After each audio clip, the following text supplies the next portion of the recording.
안녕하세요. 책 읽는 문학관 여운입니다.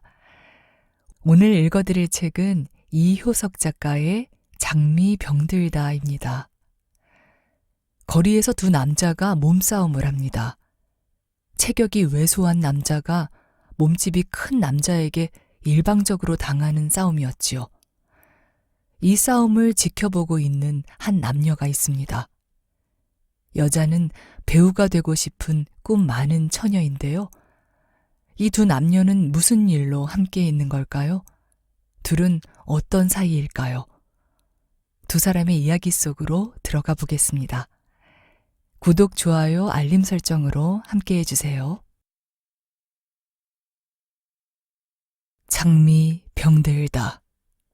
이효석. 싸움이라는 것을 허다하게 보아왔으나 그렇게도 짧고 어처구니 없고 그러면서도 싸움의 진리를 여실하게 드러낸 것은 드물었다. 받고 차고 찢고 고함치고 욕하고 발악하다가 나중에는 피차에 지쳐서 쓰러져 버리는 그런 싸움이 아니라 맞고 넘어지고 항복하고 그뿐이었다. 처음도 뒤도 없이 깨끗하고 선명하여서 마치 긴 이야기의 앞뒤를 잘라버린 필름의 몇 토막과도 같이 신선한 인상을 주는 것이었다. 그 신선한 인상이 마치 영화관을 나와 그 길을 지나던 현보와 남죽 두 사람의 발을 문득 머무르게 하였는지도 모른다. 그러나 두 사람이 사람들 속에 한몫 끼어 섰을 때에는 싸움은 벌써 끝물이었다.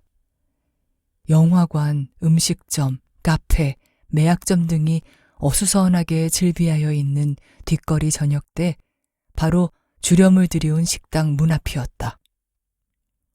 그 식당에 쿡으로 보이는 흰 옷에 흰 주발모자를 얹은 두 사람의 싸움이었으나 한 사람은 육중한 장골이요, 한 사람은 까무잡잡한 약질이어서 하기는 그 체질에 벌써 승패가 달렸던지도 모른다. 대체 무엇이 싸움의 원인이며 원한의 근거였는지는 모르나 하루아침에 문득 생긴 분김이 아니요 오래 두고두고 엉겼던 불만의 화풀이임은 두 사람의 태도로서 좋게 추측할 수 있었다. 말로 겨루다 못해 마지막 수단으로 주먹다짐에 맡기게 된 것임은 불악스런 두 사람의 주먹살에 나타났었으니 약질의 살기를 띤 안팡진 공격에 한번 주춤하였던 장골은 곱절의 힘을 주먹에 다져쥐고 그의 면상을 오돌지게 윽박았다. 소리를 치며 뒤로 쓰러지는 바람에 문 앞에 세웠던 나무분이 넘어지며 분이 깨트러지고 노가지 나무가 솟아났다. 면상을 손으로 가리어쥐고 비슬비슬 일어서서 달려들려 할 때 장골의 두 번째 주먹에 다시 무르게도 넘어지고 말았다. 땅 위에 문질러져서 얼굴은 두어 군데 검붉게 피가 배고 두 줄의 코피가 시로리 같은 가느다란 줄을 그으면서 흘렀다. 단번에 헌몽하게 지쳐서 쭉 늘어졌음에도 불구하고 약질은 간신히 몸을 세우고 다시 한번 개신개신 일어서서 장골에게 몸을 던지다가 장골이 날쌔게 몸을 피하는 바람에 걸어보지도 못한 채 또 나가 쓰러지고 말았다. 한참이나 죽은 듯이 고요한 속에서 코만 흑흑 울리더니 마른 땅에는 금시에 피가 흘러 넓게 퍼지기 시작하였다. 졌다. 짧게 한마디. 그러나 분한 듯이 외쳤으니 그것으로 싸움은 끝난 셈이었다. 항복이냐? 장골은 ንም실도 하지 않고 마치 그 벅찬 힘과 마음에 티끌만큼의 영향도 받지 않은 듯이 유들유들하게 적수를 내려다보았다. 힘이 붙여 그렇지 그리 쉽게 항복이야 하겠나? 뼈다구에 힘 좀 맺히거든 다시 덤비렴. 아무렴 그때까지 네 목숨 하나 살려둔다. 의젓하고 유유하게 대꾸하면서 약질이 피투성이의 얼굴을 넌지시 쳐들었을 때 현보는 그 끔찍한 꼴에 소름이 끼쳐서 모르는 결에 남죽의 소매를 끌었다. 남죽도 현장에서 얼굴을 피하며 재촉을 기다릴 겨를 없이 급히 발을 돌렸다. 한참 동안 말이 없었다. 우연히 목도하게 된 그 돌연한 장면에서 받은 감격이 너무도 컸다. 강하고 약하고 이기고 지고 이 두 길뿐. 지극히 간단하다. 강약이 부동으로 억센 장고를 앞에서는 약질은 욕을 보고 그 자리에 폭삭 쓰러져 버리는 그 한 장의 싸움 속에서 우연히 시대를 들여다본 듯하여서 너무도 짙은 암시에 현보는 마음이 얼떨떨하였다. 흡사 약질같이 자기도 호되게 얻어맞고 피를 흘리며 쓰러져 있는 듯 또한 실감이 전신을 저리게 흘렀다. 영화의 한 토막과도 같이 아름답지 않아요? 슬프지 않아요? 역시 그 장면에서 받은 감동을 말하는 남죽의 눈에는 눈물이 어려 보였다. 아름답다는 것은 패 한 편을 동정함일까? 아름다운 까닭에 슬프고 슬프리만큼 아름다운 것. 눈물까지 흘리게 한 것은 별 수 없이 그나 누구나가 처하여 있는 현대의 의식에서 온 것임을 생각하면서 현보는 남죽을 뒤세우고 거림목 찻집 문을 밀었다. 차를 청해 마실 때까지도 현보와 남죽은 그 싸움의 감동이 좀채 사라지지 않아서 피차에 별로 말도 없었다. 불쾌하다느니보다는 슬픈 인상이었다. 슬픔으로 인하여 아름다운 것이었음을 남죽과 같이 현보도 느끼게 되었다. 그렇게까지 신경을 민첩하게 일으켜 세우게 된 것은 잠깐 보고 나온 영화 때문이었던지도 모른다. 영화관에는 마침 목격자가 걸려 있어서 우연히 보게 된 그 아름다운 한 편이 장면 남죽을 울렸다. 전체로 슬픈 이야기였으나 가련한 주인공의 운명과 애잔한 여주인공의 자태가 한층 마음을 찔렀다. 억울한 혐의로 아버지를 여윈 어린 자식을 데리고 늙은 어머니가 어둡고 처량한 저녁에 무덤 쪽을 바라보는 장면과 흐린 저녁대의 빈민가 다리 아래 장면과는 금시에 눈물을 솟게 하였다. 다리 아래 장면에서는 거지의 자동 풍금 소리에 집집에서 뛰어나온 가난한 구민들이 그 슬픈 음악에 맞추어 춤을 추기 시작하였다. 요란한 소리를 듣고 순검이 달려와서 춤을 금하고 사람들을 해칠 때 억울한 혐의로 아버지를 재판한 늙은 검사는 양심의 가책을 조금이라도 덜려고 가난한 사람들을 위해 항의를 하나 용납되지 못하고 사람들은 하는 수 없이 비슬비슬 그 자리를 헤어진다. 그 웅성거리는 측은한 꼴들이 실감을 가지고 가슴을 쥐었다.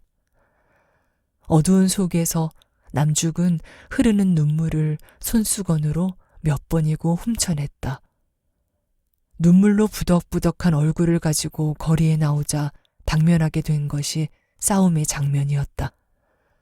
여러 가지의 감동이 한데 합쳐서 새 눈물을 자아내게 한 것이다. 하기는 남죽들의 현재의 형편, 그것이 벌써 눈물 이상의 것이기는 하다. 2주일 이상을 겪고 가제에 나온 것이 불과 며칠 전이었다. 남죽은 현재 초라한 꼴, 빈주머니에 고향에 돌아갈 능력도 없고 그렇다고 다른 도리도 없이 진퇴유곡의 처지에 있는 셈이었다. 목격자 속의 주인공들보다 조금도 나을 것이 없었다. 현보와 막연히 하루를 지우려 영화 구경을 나선 것도 또렷한 지향 없는 닥치는 대로의 길, 그 자리의 뜻이었다. 온전히 그날그날에 떠도는 부평초요, 키 잃은 배요, 목표 없는 생활이었다. 극단 문화좌가 설립되자마자 와해된 것이 2주일 전이었다. 지방 공연이라는 점에 중점을 두려고 일부러 서울을 떠나 지방의 도회로 내려와 기폭을 든 것이었으나 그것이 도리어 화되어 엄격한 수준에 걸린 것이었다. 인원을 짜고 각본을 선택하고 모든 준비를 마친 후 첫째 공연을 내려왔던 것이 그렇다 할 이유 없이 의외에도 거슬리는 바 되어 한꺼번에 몰아가 버렸다. 거듭 돌아보아야 그럴 만한 원인은 없었고 다만 첩첩한 시대의 구름의 타심이 짐작될 뿐이었다. 각본을 맡은 현보는 고향이 바로 그곳인 탓으로인지 의외에도 속히 놓이게 되고 뒤를 이어 남죽 또한 수월하게 풀리게 되었으나 나머지 인원들은 자본을 댄 민삼, 연출을 맡은 인수, 배우인 학준, 그 외 몇몇은 아직도 날이 먼 듯하였다. 먼저 나오기는 하였으나 현보와 남죽은 남은 동무들을 생각하고 또 한 가지 자신들의 신세를 돌아보고 우울하기 짝이 없었다. 하는 노릇 없이 허구한 날 거리를 헤매는 수밖에 없던 현보와 역시 별 목표 없이 유행 가수를 지원해 보았다, 배우로 돌아서 보았다 하던 남죽에게 극단의 설립은 한 희망이요 자극이어서 벼랑간 보람 있는 길을 찾은 듯도 하여 마음이 뛰고 흥이 나는 것이 의외의 타격에 길을 꺾이우고 나니 도로 제자리에 주저앉은 셈이었다. 파랗게 우러러 보이던 하늘이 조각조각 부서져 버리고 다시 어두운 구렁텅이로 밀려 빠진 격이었다. 현보의 창작 각본 헐어진 무대와 온일의 번역극 고래의 한막이 상연 예정이어서 남죽은 그 두 각본의 여주인공의 역할을 자기 비위에 맞는 것으로 그지없이 사랑하였다. 예술적 흥분 외에 또 한 가지 기쁨은 그런 줄 모르고 내려왔던 길에 구면인 현보를 7년 만에 뜻밖의 다시 만나게 된 것이었다.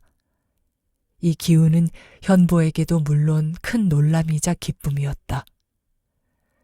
극단의 주목을 보게 된 민삼이 서울서 적어 내려보낸 인원의 10명 속에 여배우 혜련의 이름을 발견하고 현보는 자기 작품의 주연을 맡은 그 여배우가 대체 어떤 인물일꼬 하고 호기심이 일어났을 뿐 무심히 덮어두었던 것이 막상 일행이 내려와 처음으로 상면하게 되었을 때 그가 바로 남죽임을 알고 어지간히 놀랐던 것이다.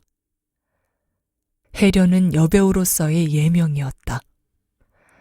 7년 전에 알고는 그 후 까딱 소식을 몰랐던 남죽은 그런 경우 그런 꼴로 우연히 만나게 될 줄이야 피차의 짐작도 못하였던 것이다.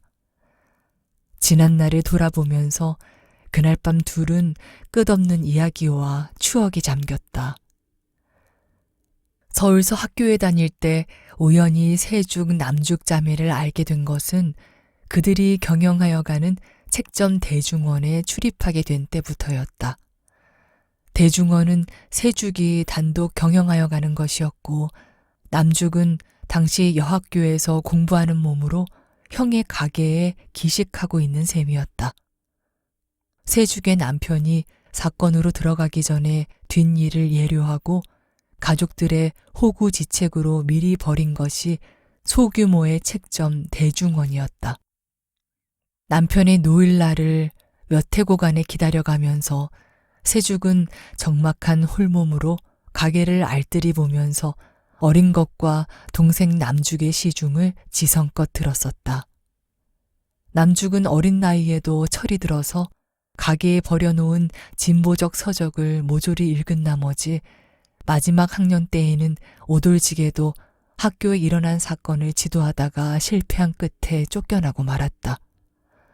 학업을 이루지도 못한 채 고향에 내려갈 수도 없어 그 후로는 별 수 없이 가게 일을 도울 뿐 건둥건둥 나를 지우는 수밖에는 없었다. 소설을 닥치는 대로 읽어대고 아름다운 목청을 놓아 노래를 불러대곤 하였다. 목소리를 닦아서 나중에 성악가가 되어볼까도 생각하고 얼굴의 윤곽이 어글어글한 것을 자랑 삼아 영화배우로 나갈까도 꿈꾸었다. 그 시기에 그를 꾸준히 관찰할 수 있는 기회를 가졌던 현보는 그 남다른 환경에서 자라가는 능출한 처녀의 자태 속에 물론 시대적 열정과 생장도 보았으나 더 많이 아름다운 감상과 애끓는 꿈을 엿보았던 것이다. 단발한 머리를 부스스 해뜨리고 밋밋하고 건강한 육체로 고운 멜로디를 읊조릴 때에는 그의 몸 그대로가 구석구석에 아름다운 꿈을 한 빵 머금은 흐뭇한 꽃이었다. 건강한 그러나 상하기 쉬운 한 송이의 꽃이었다. 참으로 아담한 꽃을 보는 심사로 현보는 남죽을 보아왔다.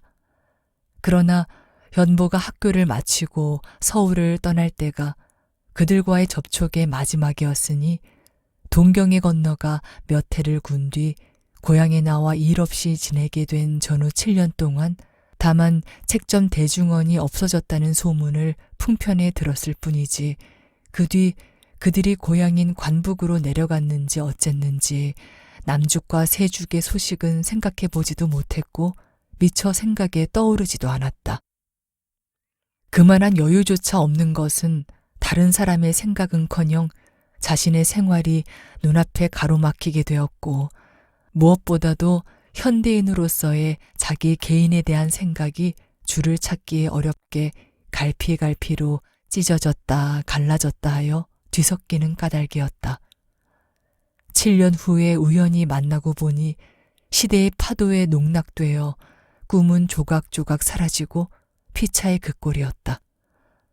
하기는 그나마 무대 배우로 나타난 남죽의 자태에 옛 꿈의 한 조각이 아직도 간당간당 달려있는 셈인지도 모르나 아담하던 꽃은 벌써 좀 먹기 시작한 그 어디인지 휘줄그러진 한 송이임을 현보는 또렷이 느꼈다. 시간을 보고 찻집을 나와 현보는 남죽을 데리고 큰 거리 백화점으로 향하였다. 준구와 만나자는 약속이었다. 가난한 교원을 졸라댐은 마치 벼룩의 피를 긁어내려는 격이었으나 그러나 현보로서는 가장 가까운 동무이므로 준구에게 터놓고 남죽의 여비의 주선을 비추어둔 것이었다. 남죽에게는 지금 살까 죽을까 문제가 아니라 목격자 속의 빈민들에게 거리에 음악이 필요하듯이 고향으로 내려갈 여비가 필요하였다. 꿈의 마지막 조각까지 부서져 버린 이제 별 수 없이 고향으로 내려가 몸도 쉬이고 마음도 가다듬는 수밖에는 없었다. 고향은 넓은 수성평야의 한가운데여서 거기에서는 형 세죽이 밭을 가꾸고 염소를 기르고 있다는 것이었다. 남편이 한번 놓였다 재차 들어가게 된 후 세죽은 이번에는 고향에다 편편하게 자리를 잡고 책점 대신에 평야의 한복판에서 염소를 기르게 되었다는 것이다.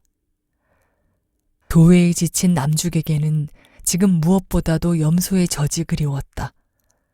염소의 젖을 벌떡벌떡 마시고 기운차게 소생됨이 한 가지 원이었다. 몇십 원의 노잣짐을 동무에게까지 빌리기가 현보로서는 보람없는 노릇이었으나 늘 메말라서 누런 현대의 악마와는 인연이 먼 그로서는 할 수 없는 것이었다. 찻집이라도 경영해볼까 하다가 아버지에게 호통을 들은 후부터는 돈을 타 쓰기도 불쾌하여서 주머니에는 차 한 잔 값조차 동떨어질 때가 있었다. 누구나 다 말하기를 꺼려하고 적어도 초연한 듯이 보이려고 하는 돈의 명제가 요사이 와서는 말하기 부끄러우리만치 자나깨나 현보의 머리를 차지하게 되었다. 그 악마에 대한 절실한 인식은 일종의 용기를 낳아서 부끄러울 것 없이 준구에게 여비 일건을 부탁하고 남죽에게는 고향 언니에게도 간청의 편지를 내도록 천연스럽게 일렀던 것이다. 그러나 막상 휘줄그레한 포라 양복에 땀에 전 모자를 쓴 가련한 그를 대하였을 때 현보는 준구에게 그것을 부탁하였던 것을 일순 뉘우쳤다. 휘답답한 그의 꼴이 자신의 꼴과 매 일반임을 보았던 까닭이다. 그래도 의젓한 걸음으로 층계를 걸어올라 식당에 들어가 두 사람에게 자리를 권하고 음식을 분부하고 난 후 준구는 손수건을 내서 꺼릴 것 없이 얼굴과 가슴의 땀을 한바탕 훔쳐냈다. 양해하게. 집에는 아이들이 들끓고 아내는 만삭이 되어서 배가 태산 같은데도 아직 산파도 못 됐네. 다달이 빚쟁이들은 한두름씩 문간에 와서 왕모구리같이 와글와글 지저대고 어쩌다가 이렇게 됐는지 이제는 벌써 자살의 길밖에는 눈앞에 보이는 것이 없네. 별 수 있던가 또 교장에게 구구이 사정을 하고 한 장을 간신히 둘러왔네. 약소해서 미안하나 보태 쓰도록이나 하게. 봉투에 넣고 말고 풀없이 구겨진 지전 한 장을 주머니에서 불쑥 집어내서 현보의 손에 쥐어주는 것이다. 현보는 불현듯이 가슴이 찌르르하고 눈시울이 뜨거웠다.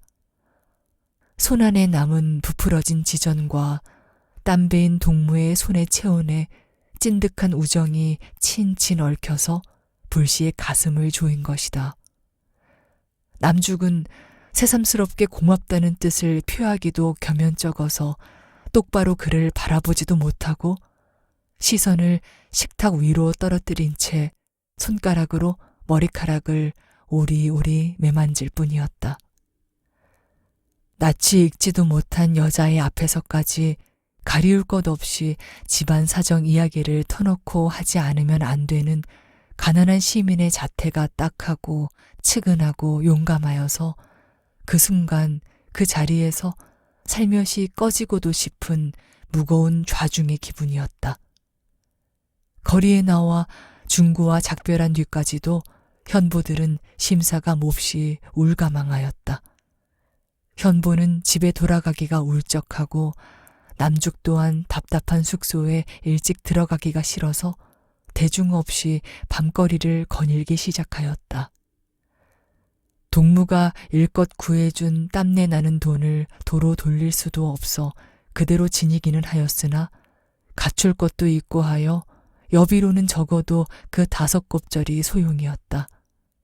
현보는 다른 방법을 생각하기로 하고 그 한 장 돈의 운명을 온전히 그날 밤의 발길의 지향에 맡기기로 하였다. 레코드나 걸고 폭스트롯이나 마음껏 추어보았으면 하는 것이 남죽의 청이었으나 거리에는 춤을 출 만한 곳이 없고 현보 자신 춤을 모르는 까닭에 뒷골목을 거닐다가 결국 조촐한 바에 들어갔다. 솔레 나는 진을 남죽은 사양하지 않고 몇 잔이고 거듭 마셨다.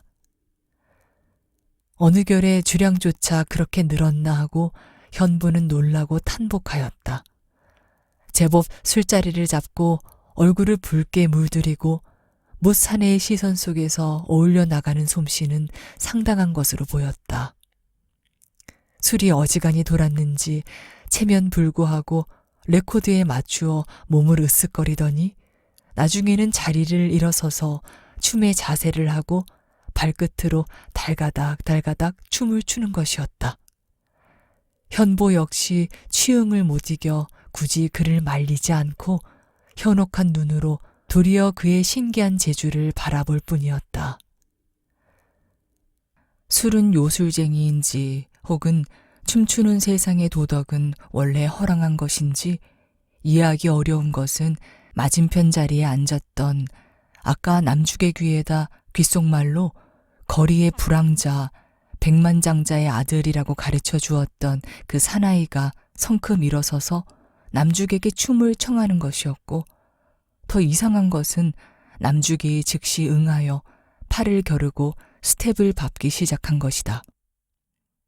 그것이 춤의 도덕인가 보다 하고 현보는 웃는 낯으로 한참이나 바라보고 있었으나 손님들의 비난의 소리 속에서 벼랑간 여급이 달려와서 춤은 금물이라고 질색하고 두 사람을 가르는 바람에 현보는 문득 정신이 들면서 이 난잡한 꼴에 새삼스럽게 눈썹이 찌푸려졌다. 남죽의 취중의 행동도 지나쳐 허랑한 것이었으나 벼랑간 나타난 불황자의 유들유들한 심보가 불현듯이 괘씸하게 느껴져서 주위에 대한 체면과 불쾌한 생각에 책임상 비틀거리는 남죽의 팔을 끌고 즉시 그 자리를 나와버렸다. 쓸데없이 허튼 곳에 그를 끌어온 것이 뉘우쳐도져서 분이 좀 채 가라앉지 않았다. 아무리 불황자기로 생면부지에 소락소락 안 된 녀석. 노여하실 것 없는 것이 춤추는 사람끼리는 춤을 청하는 것이 모욕이 아니라 도리어 존경의 뜻인걸요. 제법 춤의 격식이 익숙하던데요. 남죽의 항의에는 한마디도 대꾸할 바를 몰랐으나 그러면 그 괘씸한 심사는 질투에서 나온 것이었던가. 그렇다면 남죽을 얼마나 사랑하고 있는 셈인가 하고 현보는 자신의 마음을 가지가지로 의심하여 보았다. 참기 싫어요. 견딜 수 없어요. 죄수같이 이 벽 속에만 갇혀있기가. 어서 데려다 주세요, 데이비드.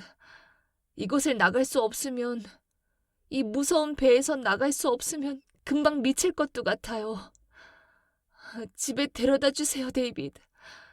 벌써 아무것도 생각할 수 없어요. 추위와 침묵이 머리를 가위같이 누르는걸요. 무서워. 얼른 집에 데려다 주세요.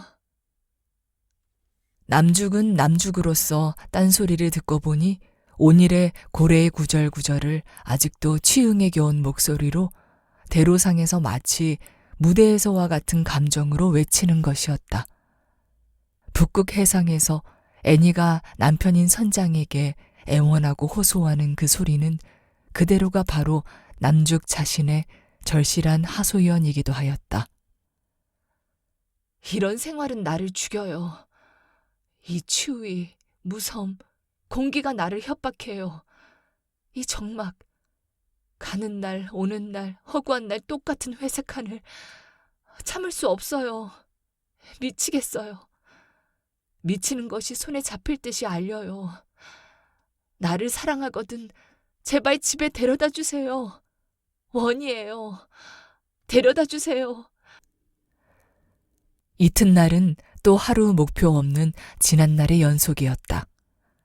간밤에 무더운 기억도 있고 남죽에게 대한 말끔하게 청산하지 못한 뒤를 끄는 감정도 남아있고 하여 현보는 오후도 훨씬 늦어서 남죽을 찾았다.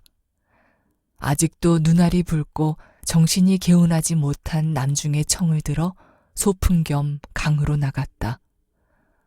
서선지방의 그 도회는 산도 아름다우려니와 물의 고을이어서 여름 한철이면 강 위에는 배가 흔하게 떴다.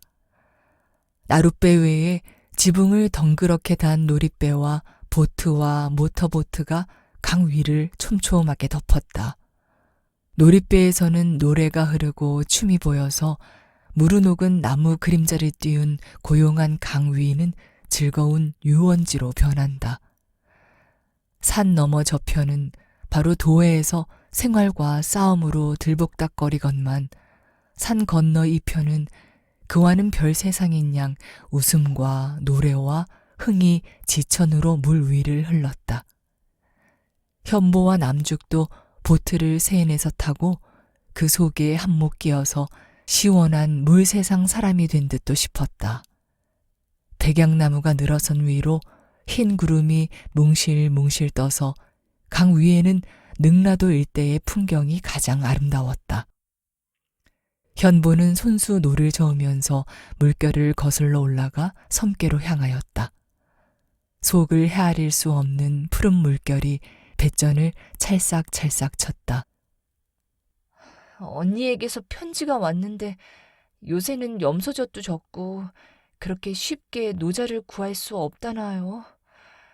남죽은 소매 속에서 집어낸 편지를 봉투째 서너 조각으로 쭉쭉 찢더니 물 위에 살며시 뛰었다. 별로 언니를 원망하는 표정도 아니요. 다만 침착한 한마디의 보고였다. 며칠 동안 카페에 들어가 여금 노릇이나 해서 돈을 벌어볼까요? 이 역시 원망의 소리가 아니고 침착한 농담으로 들리기는 하였으나 그 어디인지 자포자기의 기색이 보이지 않는 것도 아니었다. 차차 무슨 방법이든지 있을 텐데 뭘 그리 조급하게 군단 말이오? 현보는 당치 않은 생각은 당초에 말살시켜버리려는 듯이 어세가 급하고 퉁명스러웠다. 그러나 고향을 그리는 남죽의 원은 한결같이 절실하였다. 얼음 속에 갇혀 있으면 추억조차 흐려지나 봐요. 벌써 먼 옛일 같아요. 지금은 6월, 라일락이 뜰 앞에 한창이고 담 위 장미는 벌써 봉우리가 앉았을걸요? 이 역시 남죽이 늘 즐겨서 외는 고래 속의 한 구절이었으나 남죽의 대사는 이것으로서 그치는 것이 아니었다. 물 위에 둥둥 떠서 멀리 사라지는 편지 조각을 바라보며 남죽의 고향을 그리는 정은 줄기줄기 면면하였다. 솔골서 시작해서 바다 있는 쪽으로 평야를 꿰뚫은 흰 방축이 바로 마을 앞을 높게 내닫고 있어요. 방축이라니 그렇게 긴 방축이 어디 있겠어요? 포플러 나무가 모여서고 국제 열차가 갈리는 정거장 근처를 지나 바다까지 근 10리장간을 일직선으로 뻗쳤는데 인도교와 철교 사이를 거닐기에도 20분이나 걸려요. 물 한 방울 없는 모래 개천을 끼고 내다른 넓은 뚝은 희고 곱고 깨끗해서 마치 푸른 풀밭에 백묵으로 무한대의 일직선을 그은 것도 같소. 뚝 양편으로 잔디가 깔린 속에 쑥이 나고 페랭이 꽃이 피어서 저녁해가 짜링짜링 쪼이면 메뚜기와 찌르레기가 처량하게 울지요. 풀밭에는 소가 눈 위로 이름 모를 새가 풀 위를 스치면서 얕게 날고 마을로 향한 쪽에는 조, 수수, 옥수수밭이 연하여서 일하는 처녀아이가 두어 사람씩은 보이죠. 여름 한철이면 조카아이와 같이 염소를 끌고 그 뚝 위를 거닐면서 세월 없이 풀을 먹여요. 항구를 떠난 국제열차가 산모퉁이를 돌아 기적소리가 길게 벌판을 울려올 때 풀 먹던 염소는 문득 풀을 세우고 수염을 들이우고 에헤헤 하고 새침하게 한바탕 울어대곤 해요. 마을 앞에 그 뚝을, 고향의 그 벌판을 나는 얼마나 사랑하는지 몰라요. 그리운지 모르겠어요. 남죽의 장황한 고향의 묘사는 무대 위에서와는 또 다르게 고요한 강물 위를 자유롭게 흘러내렸다. 놀이배에서 흘러나오는 레코드의 음악이 속된 유행가가 아니고 만약 교향악이 반주였던들 남죽의 대사는 마디마디 아름다운 전원 교향악으로 들렸을 것이다. 그의 전원 교향악에 취하였던 것은 아니나 그의 고향에 대한 적어도 현재 이후의 생활에 대한 그리운 정이 얼마나 간절한가를 느끼며 현부는 속히 여비를 구해야 할 것을 절실히 생각하면서도 능라도와 반월도 사이의 여울로 배를 저어 올렸다. 야타는 졌으나 센 물살을 거슬러 저으면서 섬에 오를 만한 알맞은 물기슭을 찾았다. 첫 가을이면 송이의 시절, 좀 있으면 솔골로 풋송이 따라가는 마을 사람들이 뚝 위를 희끗희끗 올라가기 시작하겠어요. 봄고시 흙을 떠받들고 올라오는 송이를 찾았을 때의 기쁨, 바구니에 듬짓하게 따가지고 식구들과 함께 뚝길을 걸어 내려올 때면 송이의 향기가 전신에 흠뻑 배지요. 풋송이의 향기, 고래 속의 라일락의 향기 이상으로 제겐 그리운 것이에요. 듣는 동안에 보지 못한 곳이건만 현보에게도 그의 말하는 고향이 한없이 그리운 것으로 생각되었다. 모래바닥이 보이는 강가로 배를 몰아놓고 섬기슬을 잡으려 할 때 배가 몹시 요동하는 바람에 꿈에 잠겼던 남죽은 금시에 정신이 깬 모양이었다. 백양나무가 늘어선 사이로 새풀이 우거져서 섬 속은 단걸음에 뛰어들어가고도 쉽게 온통 푸르게 엿보였다. 발을 벗고 물속을 걷기도 귀찮아서 남죽은 뱃전에 올라서서 한 걸음에 기슭까지 뛰어 건너려 하였다. 뒤뚝거리는 배를 현보가 뒤에서 붙들기는 하였으나 원체 물의 거리가 먼 데다가 남죽은 못 미치는 다리에 풀뿌리를 밟은 까닭에 껑청 발을 건너자 배가 급각도로 기울어지며 현보가 위태하다고 느꼈을 순간 풀뿌리에서 미끄러지며 볼동안에 전신을 물속에 채워버렸다. 현보가 즉시 신발째로 뛰어들어 그의 몸을 붙들어 일으키기는 하였으나 전신은 물에 빠진 쥐였다. 팔에 걸린 몸이 빨래찜같이도 차고 무거웠다. 하루의 작정이 흐려지고 섬에 행락이 틀어졌다. 소풍이 지나쳐 목욕이 된 셈이나 물에 빠진 꼴로는 사람들 숲에 섞일 수도 없어 두 사람은 외따로 떨어져 섬 속의 양지를 찾았다. 사람들이 엿보지 못하는 호젓한 외딴 곳에서 젖은 옷을 대충 말리는 수밖에는 없었다. 현보는 신과 바지를 벗어서 널고 남죽은 속옷만을 남기고 치마 저고리를 벗어서 양지 쪽 풀 위에 펴놓았다. 차라리 해수욕복이나 입었던들 피차의 과히 야릇한 꼴들은 아니었을 것이나 옷을 반씩들 벗은 이지러진 자태, 마치 꼬리와 죽지를 뽑히고 물벼락을 맞은 자웅의 닭과도 같은 허수한 꼴들은 한층 우스운 것이었다.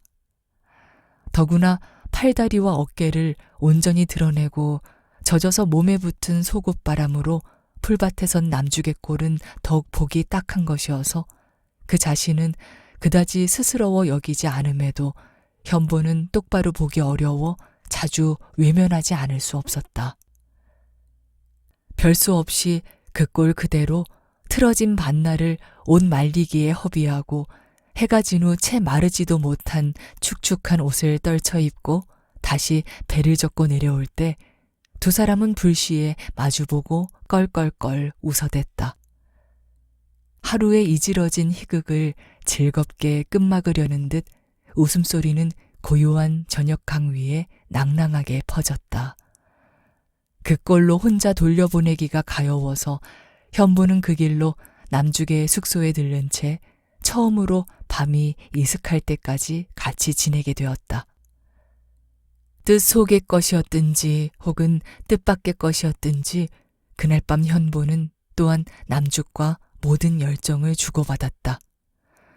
그것은 반드시 한쪽만의 치우친 감정의 발작이 아니라 피차의 똑같은 감정의 말하자면 공동 합작이었으며 그 감정 또한 우연한 돌발적인 것이 아니요 참으로 7년 전부터 내려오는 묻고 익은 감정의 합류였다. 늦은 밤거리에 나왔을 때 현보는 찬란한 세상을 겪은 뒤에 커다란 피곤을 일시에 느꼈다. 일이 일인 만큼 큰 경험 후에 오는 하루를 현보는 집에 묻힌 채 가지가지 생각에 잠겼다. 묵은 감정의 합류라고는 하더라도 하필 그 시간에 폭발된 것은 이때까지 피차의 감정을 감추고 시험해왔던 까닭일까? 그런 감정에는 반드시 기회라는 것이 필요한 탓일까 생각하였다. 결국 장구한 시기를 두었다가 알맞은 때를 가는 보아 피차의 훔쳐낸 감정에 지나지 않았다. 사랑이라기에는 너무도 어처구니 없는 것인지는 모르나 그러나 사랑이 아니라고 할 수도 없는 것이 비록 미래의 계획이 없는 한막의 애욕극이었다고는 하더라도 거기에 이르기까지는 오랜 시간의 양해가 있었던 것이라고 생각하였다. 남죽의 마음 또한 그러려니는 생각하면서도 현보는 한편 남자된 욕심으로 남죽의 허랑한 감정을 의심도 하여 보았다. 대체 지난 7년 동안의 그에게는 완전히 과로 안의 비밀인 남죽의 생활이 어떤 내용의 것이었을까 하는 것이었다. 그에게 있어서 간간히 생리의 정리가 필요하듯이 남죽에게도 그것이 필요하지 않았을까. 혹은 한 번쯤은 결혼까지 하였다가 실패했는지도 모르며 더 가깝게 가령 그와 다시 만나기 전에 친히 지냈던 민삼과는 깊은 관계가 없었을까 하는 생각이 갈피갈피 들었으나 돌이켜보면 그렇게 그의 결벽하기를 원하는 것은 순전히 자기 자신의 지나친 욕심이며 그것을 희망할 자격은 자기에게는 없다는 것을 느끼게 되었다. 괄호 안의 비밀. 그의 눈에 비치지 않은 부분의 생활은 그의 관계할 바 아니며 다만 그로서는 그에게 보여준 애정만을 달게 여기면 족한 것이라고 결론하면서 그의 애정을 너그럽게 해석하려고 하였다. 값으로 산 애정은 아니었으나 남죽의 처지가 협착한 만큼 현보는 애정에 대한 일종의 책임을 느껴서 그의 여비 일건을 더욱 절실히 생각하게 되었다. 그를 오래도록 붙들어둘 수 없는 이상 원대로 하루라도 속히 고향에 돌려보내는 것이 애정의 의무일 것 같이 생각되었다. 여비를 갖춘 후에 떳떳이 만날 생각으로 그 밤 이후 며칠 동안은 남죽을 찾지 않았다. 여비를 갖춘 데야 생판 날탕인 현보에게 버젓한 도리가 있을 리는 없었다. 이미 친한 동무 준구에게 한번 청을 걸어 여의치 못한 이상 다시 말해볼 만한 알맞은 동무는 없었으며 그렇다고 그의 일신에 돈으로 바꿀 만한 귀중한 물건을 지닌 것도 아니었다. 옳은 길이라고는 생각지 않았으나 별 수 없이 남은 한 길을 취할 수밖에는 없었다. 진 종이를 노리다가 사랑 문갑에서 예금 통장을 집어내기에 성공하였던 것이다. 은행과 조합의 통장이 허다한 속에서 우편예금 통장을 손쉽게 집어내서 도장까지 위조하여 소용의 금액을 감쪽같이 찾아내기는 하였으나 빽빽한 주의 아래에서 그것에 성공하기에는 온 이틀을 허비하였다. 가정에 대한 그 불측한 반역이 마음을 괴롭히지 않는 바도 아니었으나 그만한 희생쯤은 이루어진 애정에 대한 정성과 봉사의 생각으로 닦아버리려고 생각하였던 것이다. 그 밤 이후 처음으로 만나는데 소용의 금액을 넌지시 내놓음이 받은 애정의 대상을 갚는 것도 같아서 겸연쩍기는 하였으나 그러나 한편 돈을 가진 마음은 즐겁고 넉넉하였다. 마음도 가뿐하고 걸음도 시원스럽게 현보는 오후는 되어서 남죽의 여관을 찾았다. 여관 안은 전체로 감감하고 방에는 남죽의 자태가 보이지 않았다. 원체 아무 세간도 없는 방인 까닭에 텅 빈 방 안을 현보는 자세히 살펴볼 것도 없이 문을 닫고 아마도 놀러 나갔으려니 하고 거리로 나왔다. 찻집과 백화점을 한 바퀴 돌고는 밤에 다시 찾기로 하고 우선 집으로 돌아왔을 때 뜻밖의 남죽의 엽서가 책상 위에 있었다. 연필로 적은 사연이 간단하게 읽혔다. 왜 며칠 동안 까딱 오시지 않았어요? 노여운 일 계세요? 여러 날 폐만 끼친 채 여비가 되었기에 즉시로 떠납니다. 아마도 앞으로는 만나 뵙기 조련치 않을 것 같아요. 내내 안녕히 계세요. 남죽 올림. 돌연한 보고에 현보는 길을 뽑히고 즉시로 뒷걸음을 쳐서 여관으로 향하였다. 여러 날 안 왔다고 칭언을 하면서 무슨 까닭에 그렇게도 무심하고 급스럽게 떠나버렸을까. 여비라니 닫다가 50원의 여비를 대체 어떻게 해서 구하였을까. 짜장 며칠 동안 카페 여금 노릇이라도 한 것일까. 여러 가지로 생각하면서 여관에 이르러 다시 방문을 열어보았을 때 아까와 마찬가지로 텅 빈 것이었으나 그런 줄 알고 보니 사실 구석에 가방조차 없었다. 경솔한 부주의를 내책하면서 그제야 곡절을 물어보러 앞문을 들어서서 주인을 찾았다. 굳은 일을 하던 노파는 치맛자락으로 손을 훔치면서 한마디 불어대고 싶은 듯 또한 눈치로 뜰 안에 나서며 간밤에 부랴부랴 걷어가지고 떠났다는 소식을 첫마디에 이르고는 뒤슬뒤슬 속 있는 웃음을 띄웠다. 그게 대체 여배우요? 여학생이요? 신식 여자들은 겉만 보고는 알 수가 없으니. 무슨 소리를 하려는 수작인고하고 그다지 반갑지는 않았으나 현보는 잠자코 있을 수만 없어서 여학생으로도 보입디까? 되려 한마디 반문하였다. 그럼 여배우군. 아유, 어쩐지 행동거지가 보통이 아니야. 아무리 시체 여학생이기로 학생의 저신머리가 그럴까 했더니 그게 여배우구려. 행동이 어쨌단 말이오? 하긴 여배우는 거반 그렇답디다만. 말이 시끄러워질 눈치여서 현보는 귀찮은 생각에 말머리를 돌렸다. 식비는 다 치렀나요? 그러나 그 한마디가 도리어 풀숲의 뱀을 쑤신 셈이었다. 노파의 말주머니는 막았던 보쌀같이 한꺼번에 터져 나오기 시작하였다. 아유, 식비 여부가 있겠소? 푸른 지전이 지갑 속에 불룩하던데 수단도 능나는 하련만 백만장자의 자식을 척척 끌어들이는 걸 보면 여간 내기가 아닌 한다 하는 난군입디다. 그런 줄 알고 그랬는지 어쨌는지 아마도 첫눈에 후려된 눈치인데 하룻밤 정의 줘도 부자 자식이 좋기는 좋거든. 맨숭한 날탕이 든 것이 하룻밤새에 지전이 불룩하게 쓰러든단 말이오. 격이 되기는 됐어. 하룻밤을 지냈을 뿐 이튿날로 살랑 떠난단 말이오. 청천의 벼락이었다. 놀라고 어처구니가 없어서 노파의 입을 쥐어받고도 싶었으나 그러나 실성한 노파가 아닌 이상 거짓말도 아닐 것이어서 현보는 다만 벌렸던 입을 다물 수 없었다. 백만장자의 자식이라니 누구란 말이오? 아마도 말소리가 모르는 결에 떨렸던 듯 싶었다. 아유, 모르시오? 김장로의 아들 말이에다. 불황자로 유명한. 현보는 아찔해지며 골이 핑 돌았다.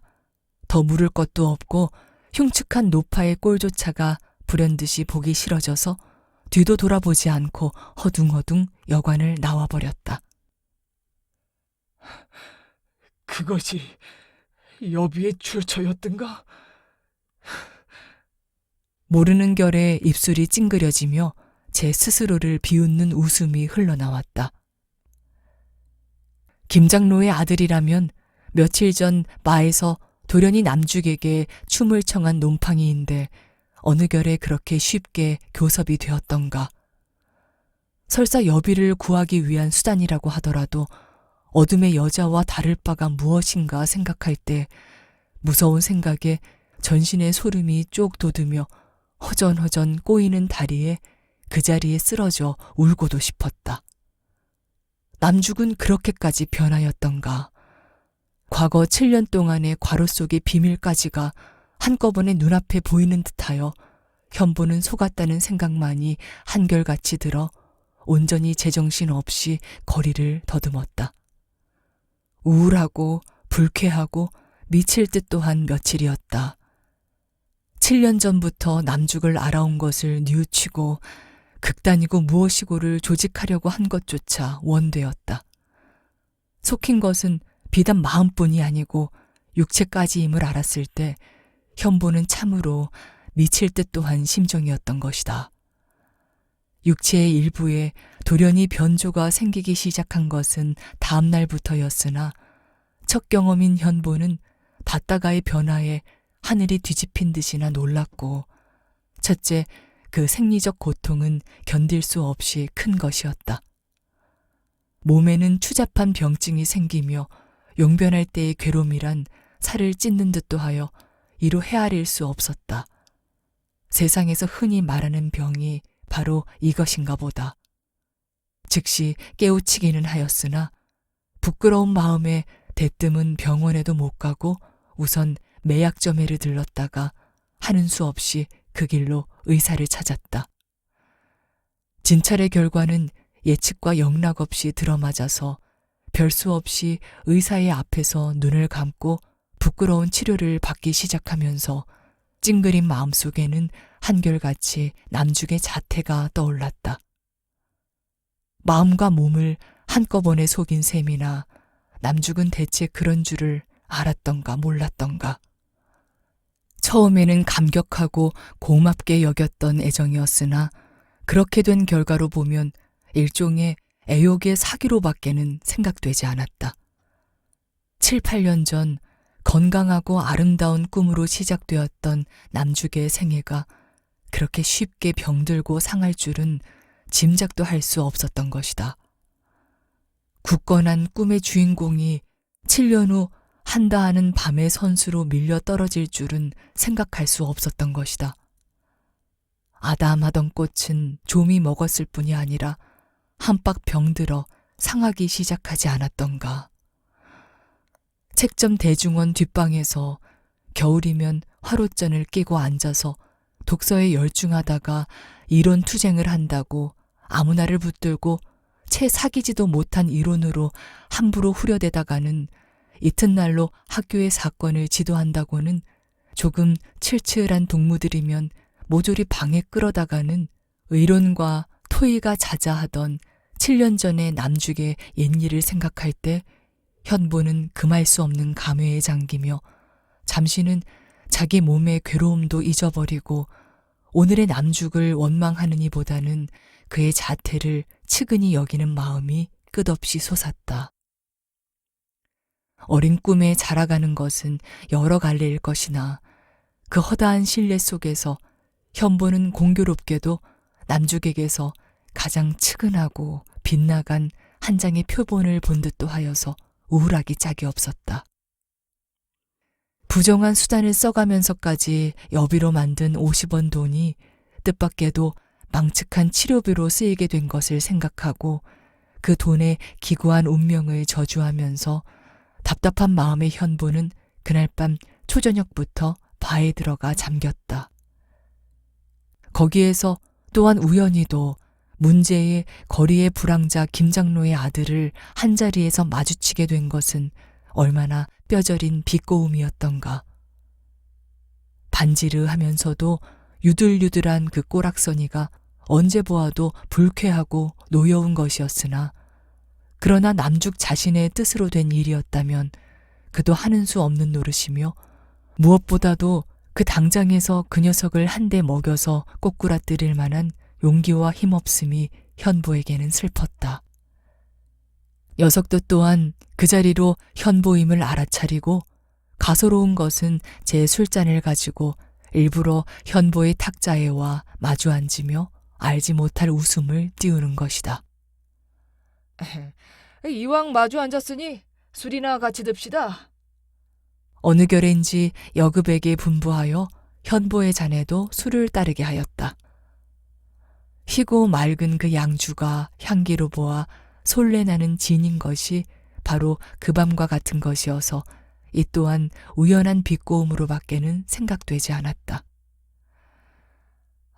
이렇게 된 바에야 무엇을 속이겠소. 터놓고 말이지 사실 내겐 비싼 흥정이었었소. 자랑이 아니라 나도 그 길엔 상당히 밝기는 하나 설마 그런 흠이 있을 줄이야 뉘 알았겠소. 온전히 홀린 셈이지. 그까지 지갑 좀 털린 거야 아까울 건 없지만 몸이 괴로워 못 견디겠단 말이오. 허구한 날 병원에만 당기기도 창피하고 맥주가 지효라기에 날마다 와서 켰으나 이 몸이 언제나 개운해질는지. 술잔을 내고는 얼굴을 찡그리고 쓴 웃음을 띄우는 것을 보고는 녀석을 해낼 수도 없고 맞장구를 칠 수도 없어서 현보는 얼떨떨할 뿐이었다. 당신도 별 수 없이 나와 동류항일 거요. 동류항끼리 마음을 애치고 하룻밤 먹어봅시다 그려. 하면서 굳이 술잔을 권하는 것이다. 현보는 녀석의 면상에 잔을 던지고 그 자리를 일어나고도 싶었으나 실상은 웃지도 못하고 울지도 못할 난처한 표정대로 그 자리에 빠지지 앉아 있는 수밖에는 없었다.